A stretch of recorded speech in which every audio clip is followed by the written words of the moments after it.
લગ્ન કરવા છે રાજા અને રાણીની જેમ કે પછી ખોવાઈ જવું છે પેલેસની શાન અને પ્રકૃતિ સાથે? તો આજે જ બુક કરો તમારો સ્ટે અથવા તમારી ઇવેન્ટ balarampalace.com પરથી।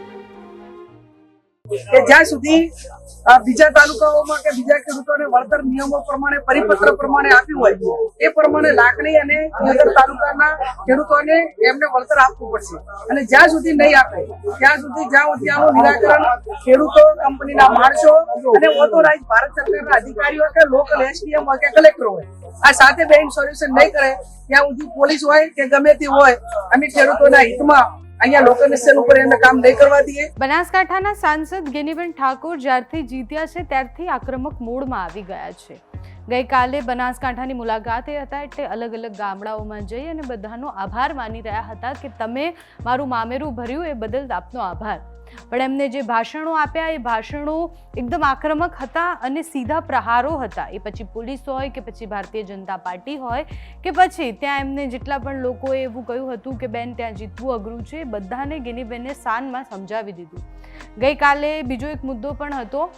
ગેનીબેન ખેડૂતોને મળ્યા અને ખેડૂતોના જેટલા પણ પ્રશ્ન હતા દિયોદરના ચીબડા ગામમાં ગેનીબેને એક સભા યોજી જેમાં ખેડૂતો સાથે બેસી અને એમના પ્રશ્નનું નિરાકરણ લાવવા માટે ઘણી બધી ચર્ચાઓ કરી અને સાથે જ ગેનીબેન ઠાકોરે સરકારને ચીમકી પણ આપી કે જો આ બધા જ પ્રશ્નોનું નિરાકરણ નહીં આવે, આ ખેડૂતોના આટલા પ્રશ્નો છે, જો એનું નિરાકરણ નથી આવતું તો અમે ઉગ્ર આંદોલન કરવા પણ તૈયાર છીએ।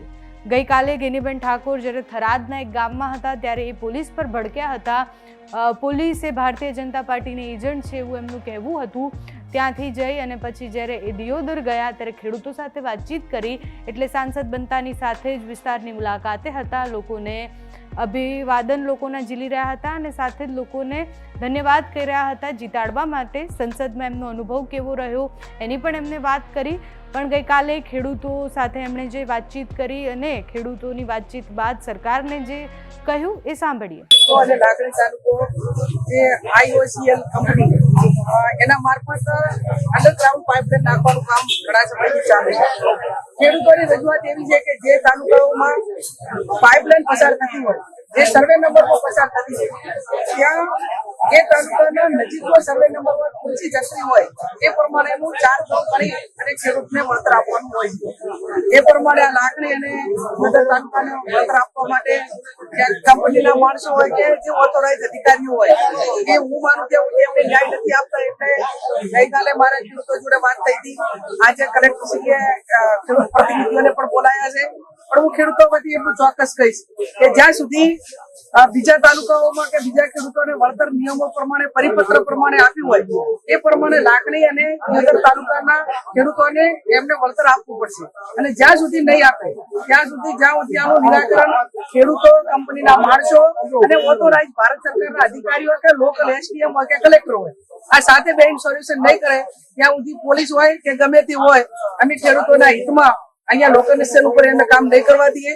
બીજી ખેડૂતની વાત એ પ્રમાણે હતી કે સ્તર ઉપર જે પાકનું વાવેતર કરેલું છે, બાગાયતી હોય, ઋતુ પ્રમાણે જે પાકોનું વાવેતર કરેલું હોય એ એનો ઓથોરાઇઝ અધિકારી કે જે પંચકેસ કરવાનો હોય, બાગાયતી અધિકારી હોય, ગ્રામ સેવક હોય કે જે ખાતાનો નિષ્ણાંત હોય એને સાથે રાખીને એનું વેલ્યુએશન નક્કી કરે એ પ્રમાણે ખેડૂતની માગણી છે અને આ 2-3 ખેડૂતોની જે માગણી છે એ ખેડૂતોને ન્યાય અપાવવાનો પૂરેપૂરો પ્રયત્ન કરીશું અને 20 તારીખે સંકલન સમિતિ હોય, સર્વપક્ષીય લોકલ ધારાસભ્યની પણ મદદ લઈશું અને બીજે જે પરિપત્ર છે ભારત સરકારનો નિયમ છે એ પ્રમાણે દિયોદર અને લાકડીના ખેડૂતોને વળતર આપવાનું છે।